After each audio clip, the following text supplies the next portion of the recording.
Iya, Assalamualaikum warahmatullahi wabarakatuh. Waalaikumsalam warahmatullahi wabarakatuh. Selamat pagi anak-anak. Pagi Bu. Alhamdulillah ya, hari ini semuanya hadir ya. Iya Bu. Ya, Alhamdulillah hari ini semuanya hadir. Karena itu kita sebelum melakukan pembelajaran kita berdoa terlebih dahulu. Berdoa dimulai.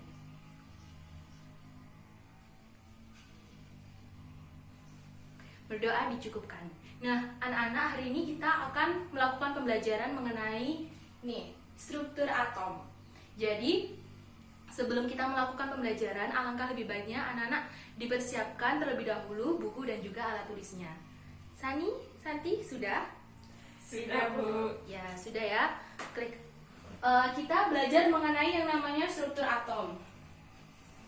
Anak-anak tahu bahwa kalau misalnya kita memiliki tembaga, maka tembaga tersebut jika kita potong-potong sedemikian rupa dan kita akan menemukan partikel-partikel yang terkecil dari tembaga tersebut yang dinamakan dengan atom tembaga. Sani pernah tahu HP yang zaman dahulu itu seperti apa bentuknya? Itu Bu yang banyak tombolnya. Iya. Kecil. Terus cuma bisa buat telepon aja. iya, jadi kalau misalnya HP atau handphone yang zaman dahulu itu banyak tombolnya, kemudian cenderung lebih tebal. Kalau misalnya kita lihat handphone di zaman sekarang seperti apa, Santi? Canggih Bu. Terus bisa disentuh-sentuh gitu. Iya. Jadi kalau misalnya handphone yang zaman sekarang itu dia cenderung tipis, kemudian kameranya sekarang ada 4. Berarti handphone pada zaman dahulu dan pada zaman sekarang dia mengalami Perubahan. ya, mengalami perubahan atau mengalami perkembangan. Nah, begitu juga dengan atom. Atom juga dia mengalami perubahan atau perkembangan. Yang kita akan pelajari hari ini yaitu mengenai perkembangan dari teori model atom. Sebelum itu kita harus tahu terlebih dahulu mengenai sejarah atom. Yang pertama adalah dari Democritus.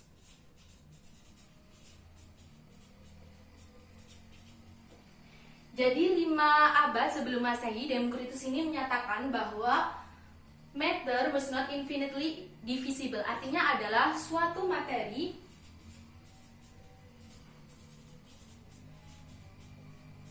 tidak dapat dibagi lagi.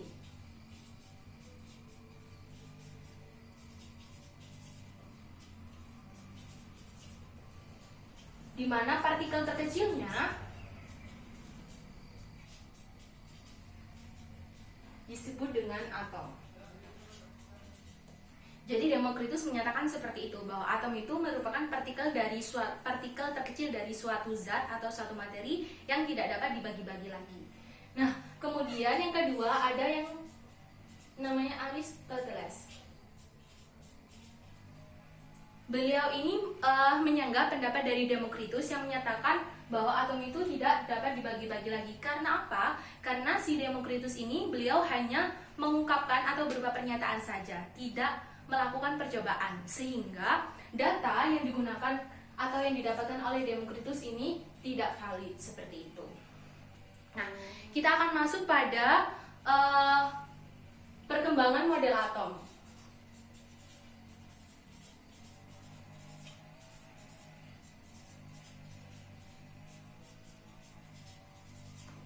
Jadi karena semua atau para ilmuwan itu mencoba untuk melakukan eksperimen mengenai model atom, gunanya adalah untuk memberi penjelasan bagaimana sih model atom yang sesungguhnya.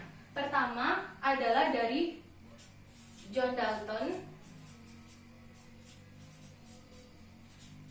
pada tahun 1803 yang menyatakan sama seperti Democritus, yakni atom tersebut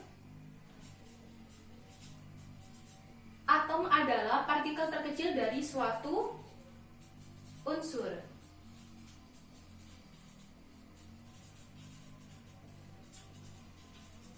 Jadi kalau misalnya anak-anak kita mempunyai atom besi, kalau misalnya unsur besi, kalau misalnya unsur besi tersebut kita bagi-bagi lagi menjadi yang paling kecil, maka akan ditemukan atom besi di dalam unsur besi, yang mana atom besi tersebut memiliki sifat yang sama dengan unsur besi.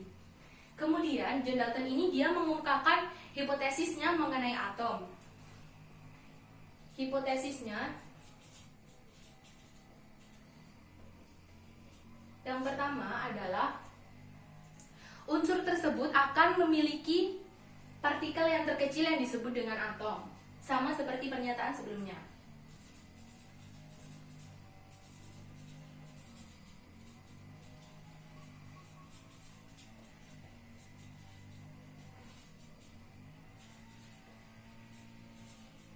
Yang disebut dengan atom. Kemudian pada hipotesis yang selanjutnya, Democritus ini mengungkapkan bahwa apabila suatu unsur itu tersusun atas atom-atom yang sama, maka akan memiliki sifat yang sama. Jadi kan kita tahu bahwa molekul itu ada dua ya, anak-anak ya. Ada molekul apa? Molekul unsur dan juga molekul senyawa. Kalau misalnya molekul unsur, dia tersusun atas atom-atom yang sama. Kalau misalnya molekul senyawa, dia tersusun atas atom-atom yang berbeda. Si John Dalton ini juga mengatakan demikian. Kalau misalnya unsur tersebut tersusun atas atom-atom yang sama, sehingga sifatnya pun sama. Misalnya di sini contohnya O2. Berarti kan dia tersusun atas atom-atom oksigen. Nah, kalau misalnya menurut John Dalton, dia merupakan sifatnya sama karena sama-sama atom oksigennya. Kemudian kalau misalnya molekul senyawa, dia tersusun atas unsur-unsur yang berbeda, maka sifatnya pun akan berbeda.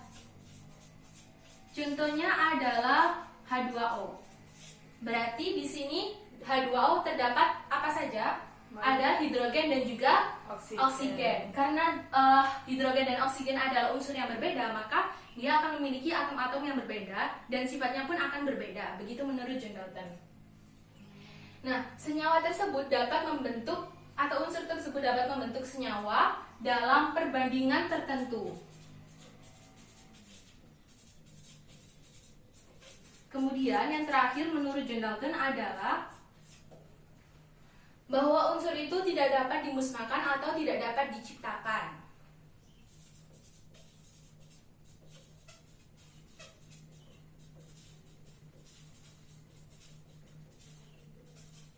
Tidak dapat dimusnahkan atau diciptakan, seperti itu.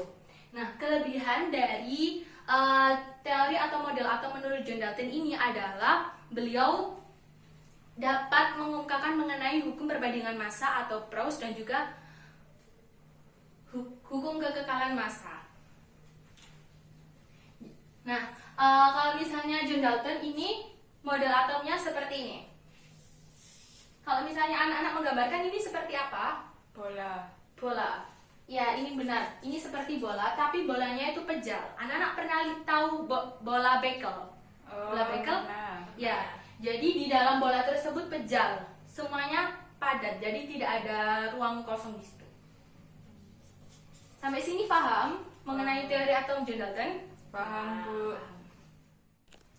Nah, selain John Dalton tadi dia memiliki kelebihan, juga terdapat kelemahan bahwa John Dalton ini tidak bisa menjelaskan mengenai allotrop.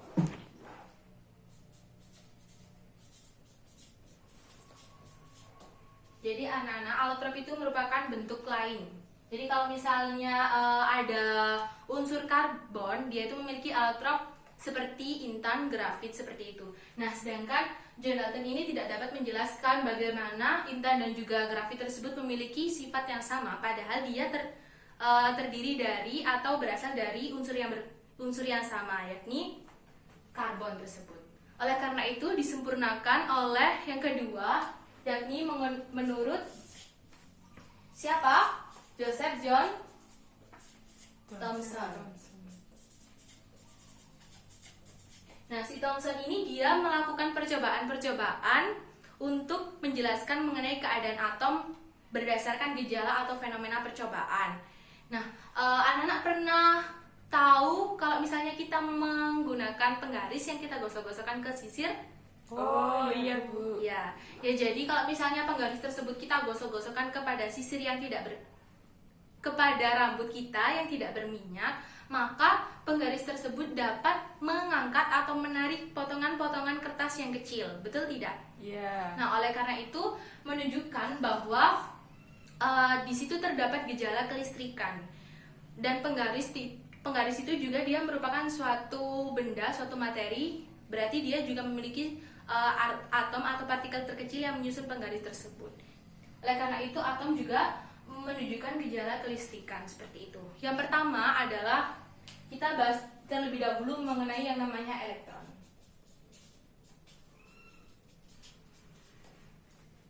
Jadi ada suatu percobaan mengenai elektron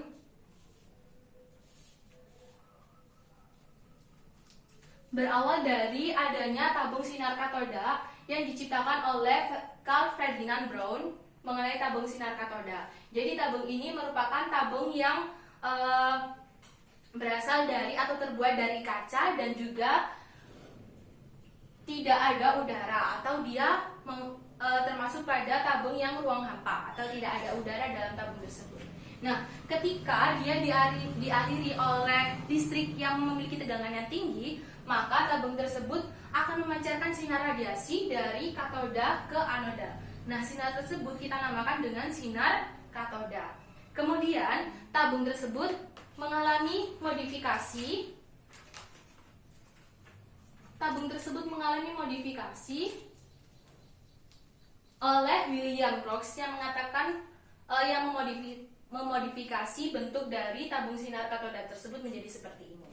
Sehingga sinar katoda tersebut dapat memutar bola-baling yang ditempatkan di antara katoda dan juga anoda. Nah, sifat-sifat dari katoda itu misalnya kita simbolkan dengan percobaan yang paling bawah. Yang pertama, sifat katoda itu sifat sinar katoda ya. Jadi di sini ada sinar katoda terlebih dahulu sebelum kita beranjak ke elektron. Nah, sinar katoda itu dia bergerak lurus, yakni dia bergerak dari katoda menuju ke anoda.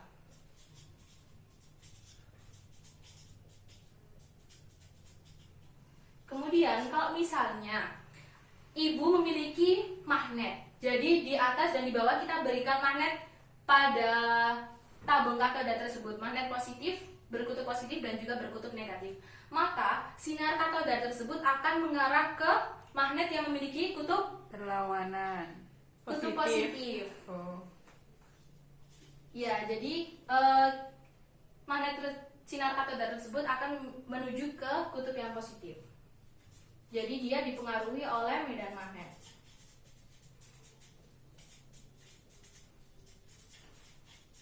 Kemudian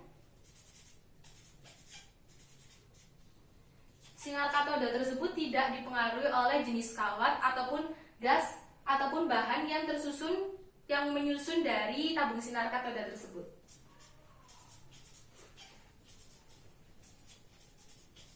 Tidak dipengaruhi oleh jenis kawat dan bahan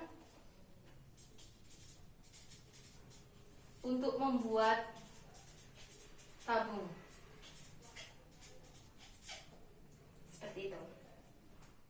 Ya, jadi anak-anak, percobaan yang dilakukan ini adalah percobaan dari J.J. Thomson, Joseph John Thomson. Jadi dia melakukan percobaan mengenai sinar katoda dengan menggunakan kutub positif dan juga kutub negatif. Didapatkan bahwa sinar katoda tersebut ternyata mengarah kepada kutub yang positif, sehingga dari situ diketahui bahwa sinar katoda itu merupakan sinar yang bermuatan Negatif. ya, negatif. Sinar katoda itu bermuatan negatif. Nah, kemudian muatan negatif ini diusulkan oleh Story bahwa muatan negatif itu disebut dengan yang namanya elektron yang kita kenal sekarang. Jadi ini tuh ditemukan oleh J. Thomson, akan tetapi yang mengusulkan namanya adalah Sterne ini tadi. Nah, kemudian anak-anak, oleh karena itu si Joseph John Thomson ini dia mengemukakan model atom seperti ini, bahwa atom itu merupakan bola pejal yang muatannya apa? Positif. Positif dan juga dikelilingi oleh elektron yang bermuatan Negatif. negatif. Jadi elektronnya ini tersebar merata di seluruh permukaan dari si atom tersebut. Kalau misalnya yang John Dalton itu kita ibaratkan seperti bola bagel, maka yang Joseph John Thomson ini kita dapat mengibaratkan seperti roti kismis. Jadi kismisnya itu dia adalah elektron yang tersebar di seluruh atom, atau juga dapat diibaratkan seperti buah jambu. Anak-anak tahu jambu biji? Nah, ya kalau misalnya kita kelupas kulitnya, maka kita akan menemukan daging buah dan juga biji jambu biji. Nah, bijinya itu kita ibaratkan seperti elektron, sedangkan daging buah jambu bijinya itu kita ibaratkan seperti atom Positif. yang dia tuh merupakan bola pejal bermuatan positif, seperti itu. Sampai sini paham mengenai yang J.J. Thomson? Paham. Oke, kalau begitu kita lanjutkan dari percobaan Millikan. Jadi Millikan dia itu melakukan percobaan mengenai tetesan minyak sehingga didapatkan percobaan tetesan minyak Millikan.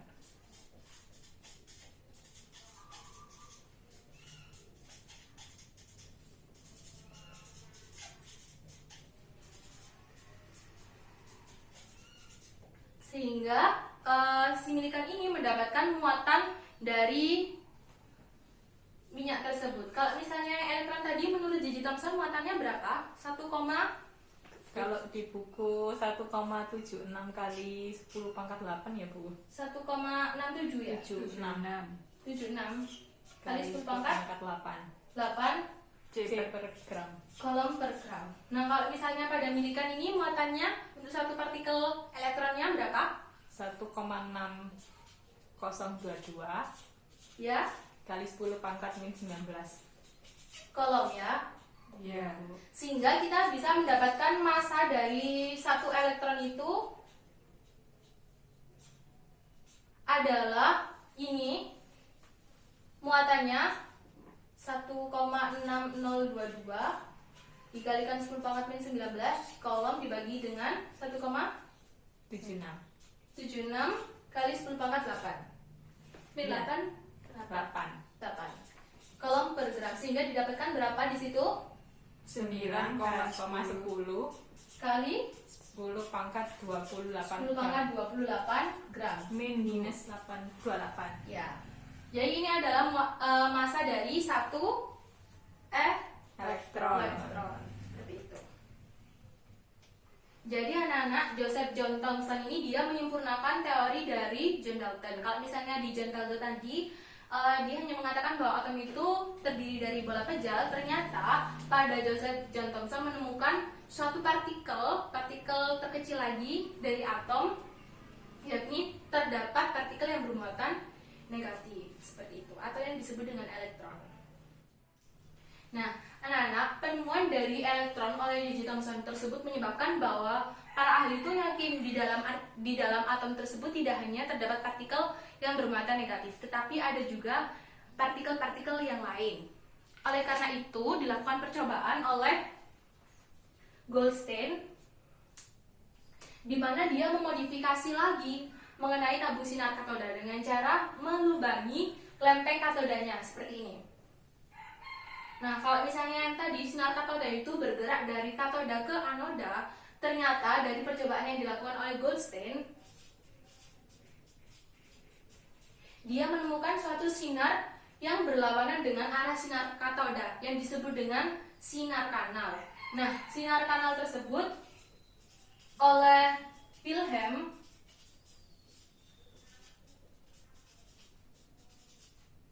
sinar kanan oleh Wilhelm, dia merupakan sinar yang bermuatan positif. Bermuatan positif sehingga dinamakan dengan proton. Sehingga Joseph John Thomson ini mengatakan bahwa atom tersebut di dalam atom tidak hanya merupakan bola pejal, tapi bola pejal yang bermuatan positif serta terdapat elektron yang mengelilingi bola pejal tersebut. Nah, karena terdapat partikel-partikel di dalam atom seperti elektron dan juga proton, ternyata para ahli itu bingung mengenai kedudukan dari partikel-partikel tersebut di dalam atom. Sedangkan J. Thomson mengatakan bahwa muatannya itu positif dan juga elektronnya tersebar merata. Namun, hal tersebut disempurnakan lagi oleh teori yang ketiga, yakni teori dari Rutherford. Nah, anak-anak, kalau misalnya tadi kita sudah membahas mengenai J. Thomson, maka yang ketiga ini adalah Ernest Rutherford.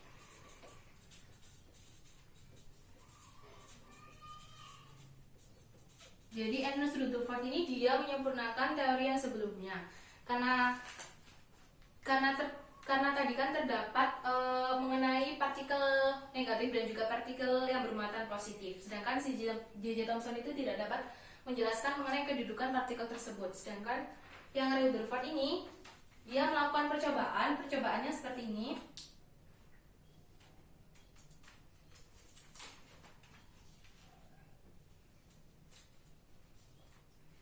Dia melakukan percobaan hamburan sinar alfa. Jadi dia di sini terdapat sinar alfa. Jadi anak-anak, di sini terdapat sinar alfa. Nah, sinar alfa ini dia berasal dari inti atom helium atau ion helium sehingga dia bermuatan positif. Nah, sinar alfa tersebut diemisikan oleh unsur radium yang kemudian ditembakkan ke lempengan logam emas yang tipis. Nah, untuk mendeteksi mendeteksi dari sinar yang telah ditembakkan ke dalam logam emas, maka di sini terdapat layar yang dilapisi oleh seng sulfida atau ZNS sebagai detektornya. Kalau misalnya kita perbesar seperti ini, maka akan didapatkan bahwa sinar alfa tersebut sebagian besar akan diteruskan. Artinya apa? Bahwa di dalam atom terdapat ruang kosong. Jadi sebagian besar itu kan diteruskan. Karena dia diteruskan berarti di situ dapat kita ketahui tidak ada penghalang bagi sinar tersebut masuk ke dalam lempengan emas dan diteruskan dari lempengan emas tersebut. Yang artinya bahwa di dalam atom terdapat ruang kosong. Kemudian dari sinar tersebut juga ada sebagian yang lain dibelokkan atau didefleksikan, yang menandakan bahwa sinar alfa tersebut dia mendekati muatan yang sama dengan dia. Kalau misalnya sinar alfa tadi muatannya apa? Positif ya. Nah, karena dia didefleksikan, dia mendekati muatan yang positif. Karena positif ketemu dengan positif, maka dia akan berlawanan. Sehingga kalau misalnya positif ketemu positif, meskipun dia hanya mendekati, maka didefleksikan. Seperti itu. Kemudian yang ketiga adalah dia dipantulkan. Jadi sinar tersebut ini ya, ada yang dia itu dipantulkan, yang menandakan bahwa sinar alfa tersebut bertubrukan dengan inti atomnya. Jadi di dalam atom itu terdapat muatan yang bermuatan positif karena dia bertumbukan dengan sinar alfa tersebut. Jadi dari situ dapat diketahui bahwa di dalam atom terdapat inti atom yang bermuatan positif. Nah, kenapa kok yang terpental itu adalah sinar alfa, bukannya yang lempengan logam emas tipis? Karena dalam hal tersebut terdapat pengelompokan massa, di mana muatan dari logam emas tersebut jauh lebih besar daripada muatan dari sinar alfa. Misalnya, Sani memiliki berat badan 40 kilo, kemudian Santi memiliki berat badan 70 kilo. Kalau misalnya Sani dan Santi dia bertabrakan, maka yang akan jatuh siapa? Sunny, karena Sunny itu memiliki massa yang lebih kecil. Hal tersebut sama seperti sinar alfa dan juga lempengan logam emas, bahwa karena sinar alfa tadi memiliki pengelompokan massa atau massanya lebih kecil daripada logam emas, maka sinar alfa tersebut yang akan terpental. Sehingga dari situ ditunjukkan dengan sinar alfa yang kembali ke sumber radiasi atau sumber sinar alfa tersebut. Jadi yang pertama tadi sinar alfanya ada yang teruskan, kemudian ada yang dibelokkan, kemudian ada apa lagi? Direfleksikan, Dipantulkan. bukan di spidol. Iya, spidolnya habis ini. Yang warna hitam tadi mana ya? Gak apa-apa ya warna ini ya.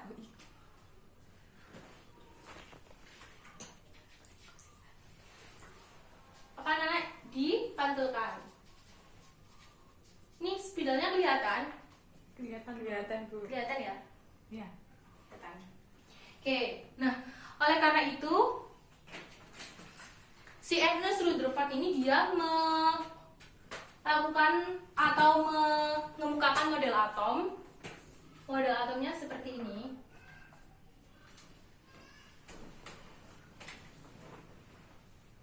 Bahwasanya atom tersebut terdiri dari inti atom yang bermuatan positif dan juga terdapat elektron yang mengelilingi inti yang bermuatan negatif. Mengatakan teori atom bahwa atom itu merupakan inti. Di dalam atom terdiri dari inti yang bermuatan positif dan juga dikelilingi oleh elektron yang dia itu bermuatan negatif. Nah, Ernest Rutherford juga menemukan suatu kejanggalan. Jadi dia menemukan suatu kejanggalan. Kalau misalnya di dalam atom tadi hanya terdapat muatan positif, maka seharusnya perbandingan dari hidrogen dan juga helium dia memiliki perbandingan 1:2. Kalau misalnya kita melihat pada protonnya saja. Tetapi ternyata ditemukan perbandingan 1:4. Sehingga menurut Rutherford ini ada partikel-partikel lain atau ada partikel lain yang ada di dalam inti atom selain proton. Oleh karena itu dilanjutkan oleh yang bernama James Chadwick.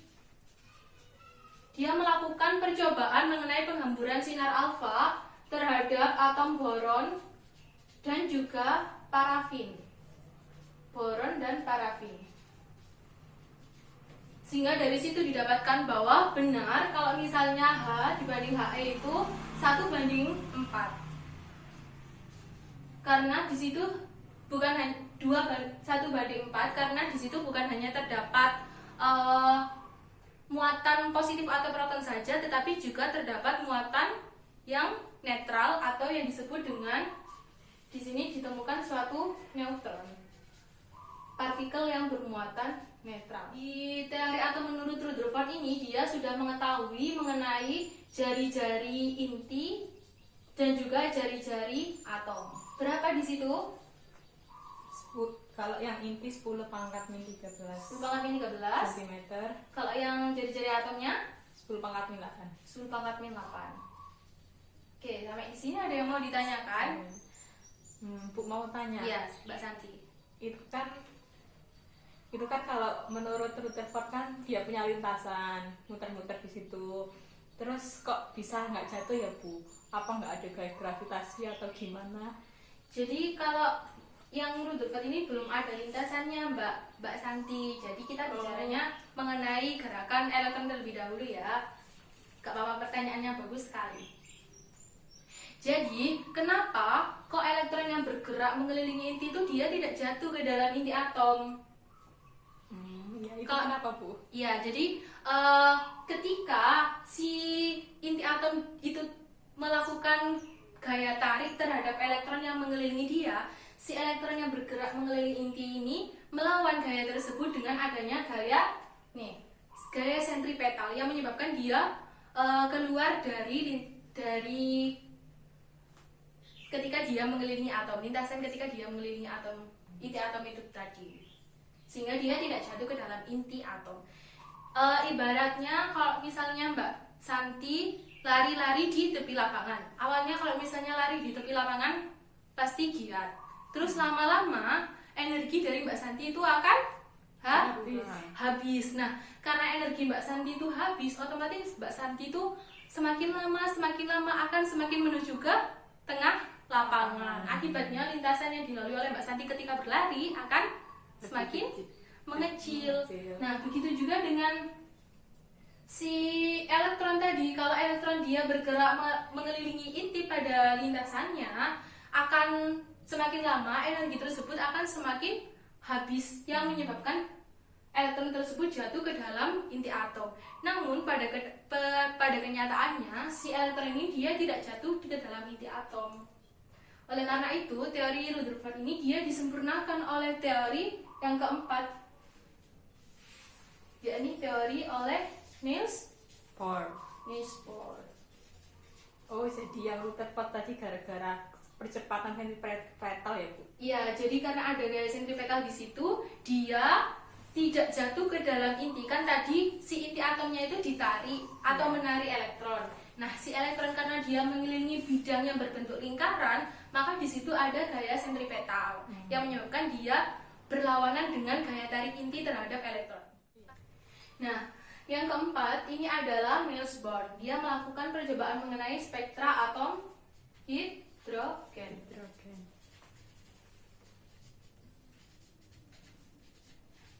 Di mana dia ini dapat menjelaskan mengenai atau memberikan penjelasan bagaimana elektron-elektron tersebut berada di sekitar inti atom. Di situ terdapat dua postulat. Yang pertama adalah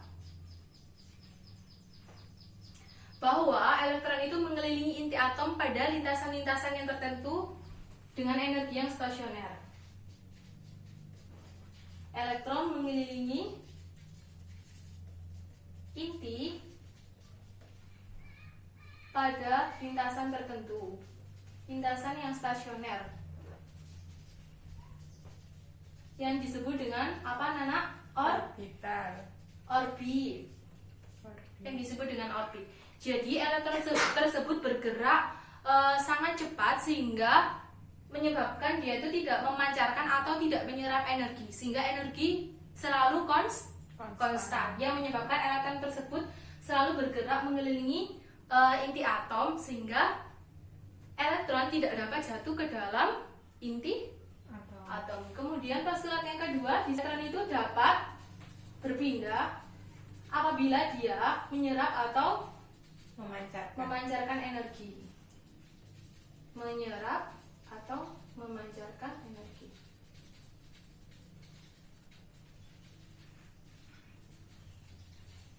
Jadi menurut Niels Bohr, dia mengemukakan sebuah model atom seperti ini. Jadi atom menurut Niels Bohr itu dia terdapat inti atom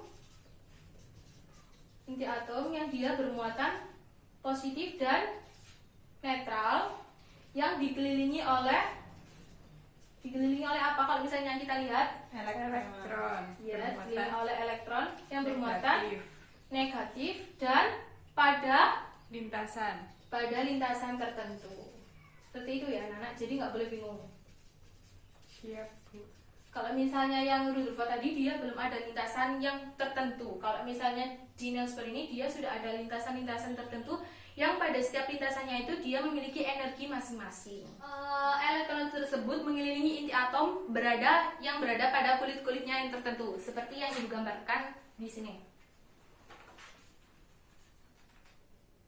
Jadi di situ terdapat kulit yang pertama atau N sama dengan 1, misalnya kita simbolkan dengan K. Terus N sama dengan 2 kita simbolkan dengan L, N sama dengan 3 kita simbolkan dengan M, dan N sama dengan 4 kita simbolkan dengan N, dan begitu juga seterusnya. Nah, ketika si elektron tersebut berada di dekat inti atom, maka dia akan memiliki energi yang rendah. Kalau misalnya dia semakin jauh dari inti atom, maka dia energinya akan semakin tinggi atau semakin besar. Bu, yang stasioner itu apa, Bu, tadi, Bu? Ini ya, Iya. Jadi kalau yang stasioner itu elektron dia tidak menyerap ataupun tidak memancarkan energi, sehingga dia energinya itu tetap. Jadi dia berada pada keadaan dasarnya atau berada pada keadaan stasioner. Nah, ketika dia kan tadi diketahui bahwa dia dapat berpindah. Berpindahnya itu tadi dengan mengalami menyerap atau memancarkan energi.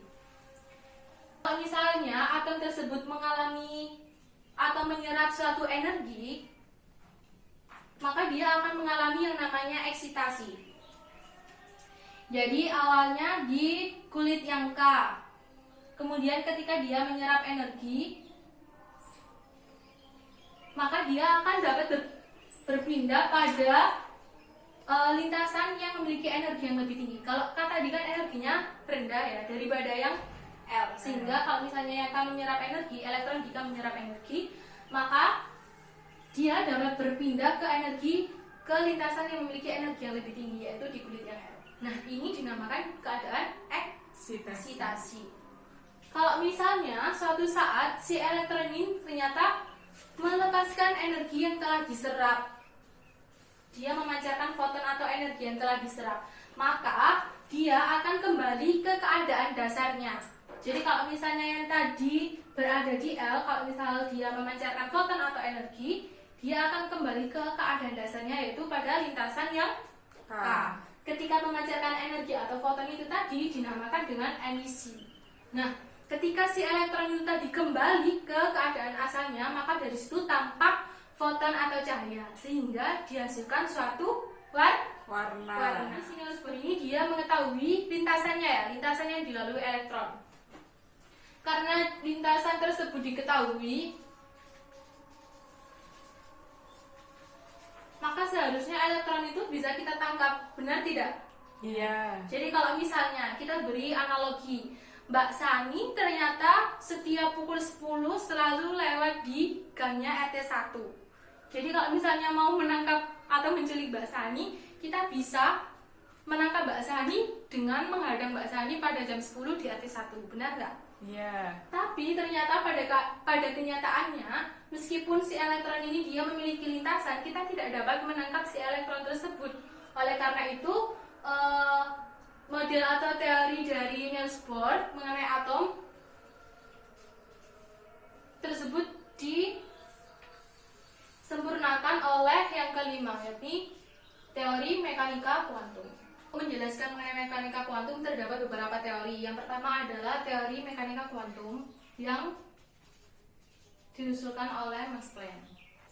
Nah, sebelum kita beranjak pada teori mekanika kuantum, kita harus mengetahui terlebih dahulu mengenai yang namanya gelombang. Gelombang itu apa? Masih ingat? Getaran. Ya, jadi gelombang adalah getaran yang merambat. Jadi kalau misalnya ibu menggambarkan seperti ini misalnya ini sama ini ya. Jadi di sini ada yang namanya amplitudo. Amplitudo ini adalah simpangan yang terjauh. Jadi bisa yang dari bukit ke titik setimbangannya atau dari lembah ke titik setimbangannya. Ini disebut dengan amplitudo. Nah, selain itu juga ada yang namanya panjang gelombang. Jadi misalnya ibu buat dari sini aja, dari sini sampai sini, itu namanya adalah panjang gelombang atau disebut dengan lambda. Kemudian di dalam gelombang itu juga ada hal yang penting, yakni cepat rambat gelombang yang kita simbolkan dengan V, di mana cepat rambat gelombang ini dia sama dengan lambda dikalikan dengan frekuensi. Sampai sini paham? Paham. Oke, kalau begitu kita masuk pada teori yang kedua atau penjelasan yang kedua, yakni mengenai radiasi elektromagnetik. Nah, jika gelombang ini kita sangkut pautkan dengan radiasi elektromagnetik, maka akan menghasilkan gelombang elektromagnetik.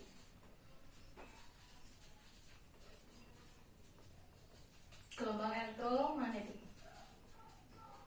Nah, anak-anak, kalau misalnya kita memiliki suatu unsur yang kita panaskan, maka unsur tersebut akan mengeluarkan cahaya atau warna. Nah, warna tersebut mengindikasikan terdapat pada panjang gelombang yang tertentu. Karena dia hanya berupa suatu unsur, maka hanya ada satu warna.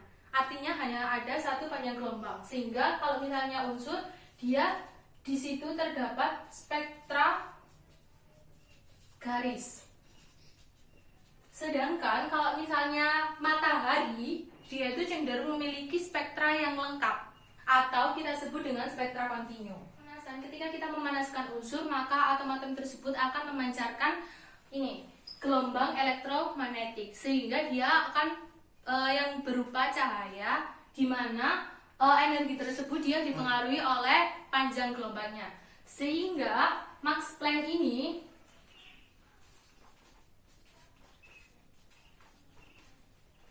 dia mengaitkan hubungan antara panjang gelombang dengan radiasi elektromagnetik. Panjang gelombang ini dia berpengaruh terhadap energi pada gelombang elektromagnetik, di mana besarnya energi tersebut ditentukan menggunakan rumus energi sama dengan Hc per lambda. E ini adalah energi, kemudian H ini adalah tetapan Planck. Kalau C itu apa? Kecepatan cahaya. Dia 3 kali 10 pangkat 10 pangkat 8. Iya. Ya, kemudian yang lambda ini adalah panjang gelombang yang dia satuannya adalah meter. Kalau misalnya yang Niels Bohr, dia hanya dapat menjelaskan spektra atom hidrogen yang memiliki elektron tunggal. Tapi dia itu tidak bisa menjelaskan mengenai atom yang memiliki elektron banyak. Oleh karena itu diperlukan penjelasan yang lebih lanjut seperti berikut ini. Jadi yang pertama ada De Broglie. Jadi De Broglie ini mengatakan bahwa materi itu dia memiliki sifat dualisme materi. Dualisme materi. Jadi materi dapat bersifat sebagai partikel dan juga dapat bersifat sebagai apa, Nana? Gelombang. Kemudian yang kedua mengenai teori dari Heisenberg, bahwa kalau yang Niels Bohr tadi dia mengatakan elektron itu mengelilingi inti atom pada lintasan yang tertentu. Tetapi menurut Heisenberg, elektron itu tidak mengelilinginya tidak pada lintasan yang tertentu. Karena dari situ kedudukan elektron itu tidak dapat ditentukan secara pasti, sehingga ada yang namanya prinsip ketidakpastian dari Heisenberg.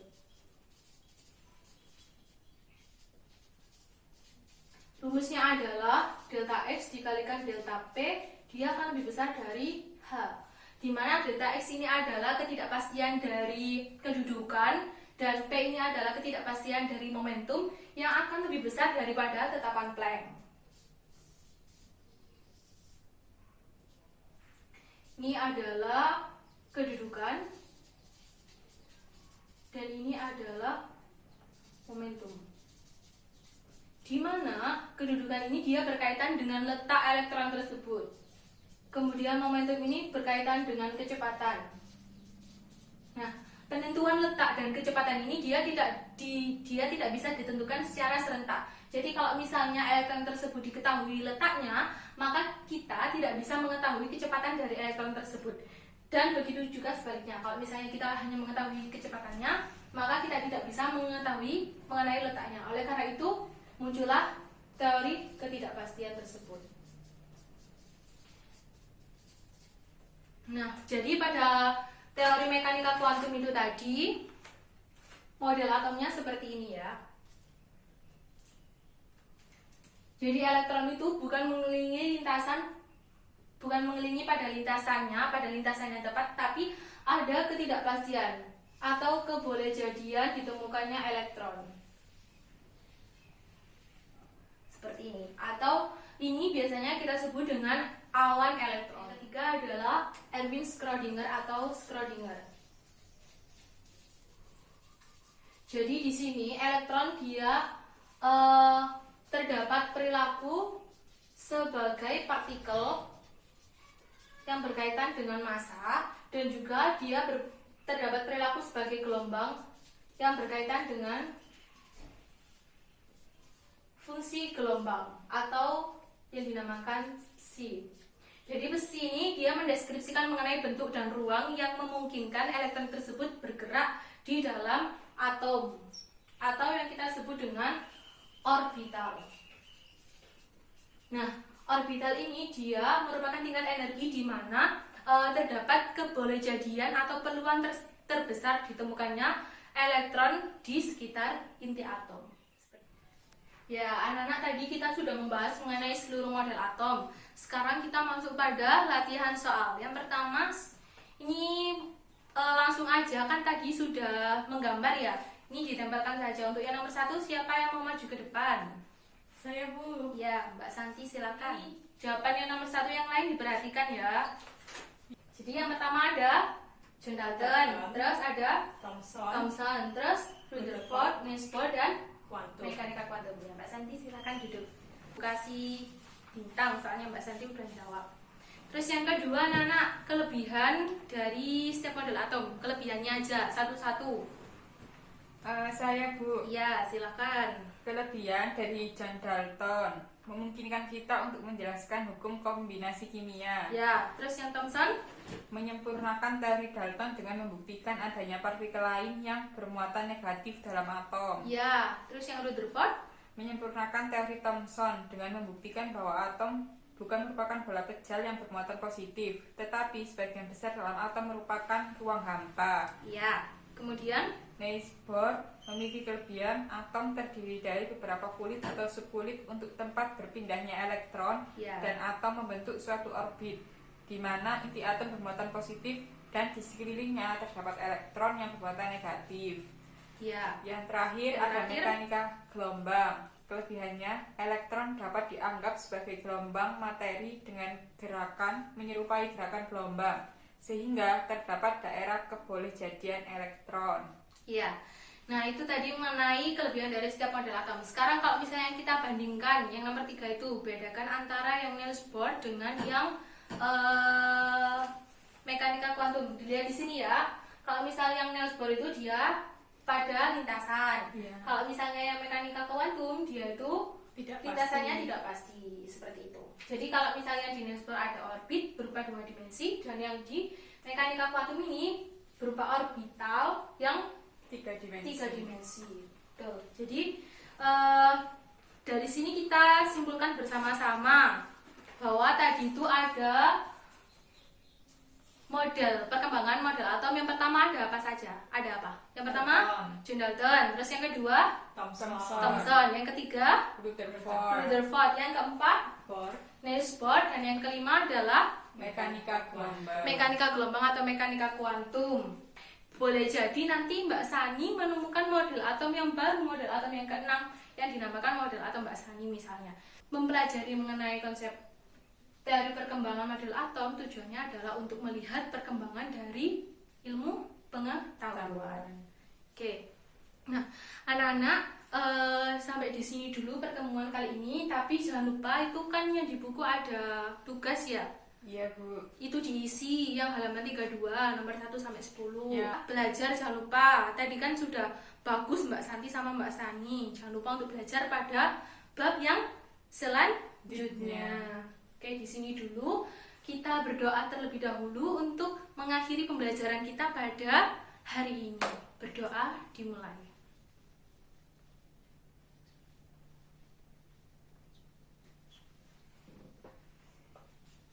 Nah, semoga yang kita pelajari hari ini dapat bermanfaat bagi kita semua, dan semoga kita selalu diberikan kesehatan. Amin ya rabbal alamin. Amin. Sekian dari Ibu, kurang lebihnya Ibu mohon maaf. Wassalamualaikum warahmatullahi wabarakatuh. Waalaikumsalam.